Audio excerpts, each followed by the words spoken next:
The night was heavy with silence, the kind that pressed against your skin like an unseen force. The moon hung low in the sky, but its light barely pierced the thick fog that curled around the trees. The air was damp, carrying the scent of rotting wood and something sour, something wrong. David and his friends Mark, Emily, and Lisa stood before an abandoned mansion, deep within the woods. Locals called it the Lamont House, a relic of a forgotten time. Legend had it that the wealthy Lamont family had once lived there, but one night, they vanished without a trace. No bodies, no explanation, just an empty house, standing like a decayed monument to their disappearance. People whispered about it in hushed voices. Some said the house was cursed, others claimed it was alive. But David, he didn't believe in ghost stories. Not yet. The moment they stepped inside, the air shifted, the temperature dropped, and an oppressive stillness swallowed them whole. The wooden floor groaned under their weight, as if protesting their presence. "Wow, this place is ancient," Emily whispered, running her fingers along the peeling wallpaper. "Feels like it's watching us," Lisa muttered, rubbing her arms. David chuckled. "It's just a house. Eyes, let's find something interesting before we turn back." But as they moved deeper, the feeling grew stronger, the sensation of being observed. Shadows flickered in the corners of their eyes, only to vanish when they turned their heads. The deeper they went, the harder it became to breathe, as if the house itself was exhaling slow, deliberate breaths. Then came the whispers, faint, distant, almost like when rustling through dead leaves, but these were voices of childlike, calling names that didn't belong to them. "Emily, Francie, did you hear that?" No one wanted to answer. They wandered into a grand hallway, its walls lined with faded portraits. The faces in the paintings were distorted to large, mouths twisted in silent screams. At the end of the corridor was a door that shouldn't have been there. It was different from the others, newer, untouched by time. It was wrong. And yet, something compelled them forward. David reached out and turned the knob. The door swung open with a sound that wasn't just creaking wood, it was a moan.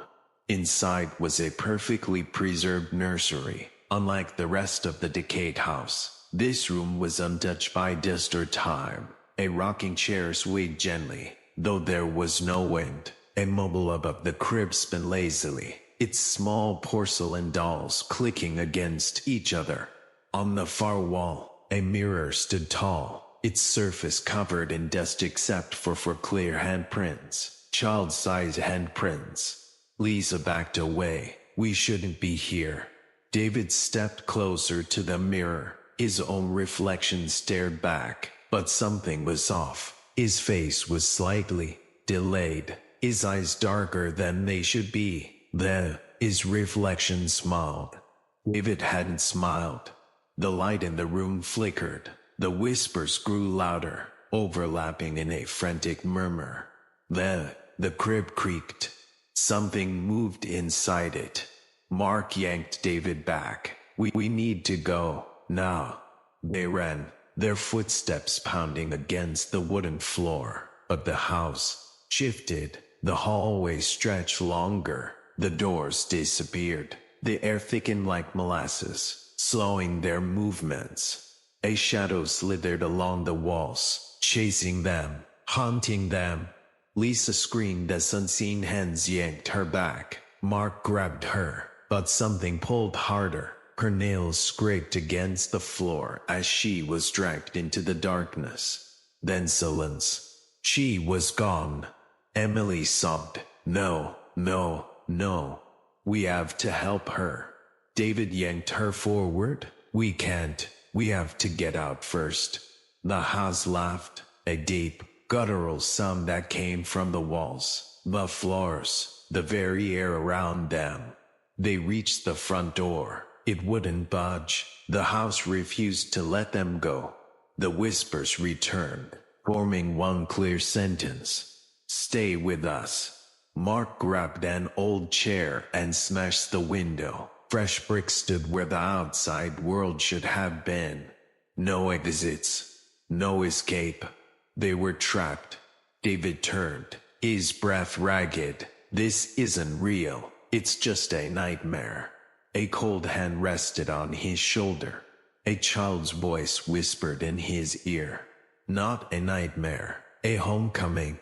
David turned and saw his own face staring back at him. His reflection stepped forward, emerging from the mirror. Eyes hollow, mouth twisted in a cruel, unnatural grin.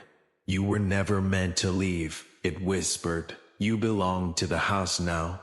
And 10. The lights went out. The house took its final breath. And silence fell once more. No one knows.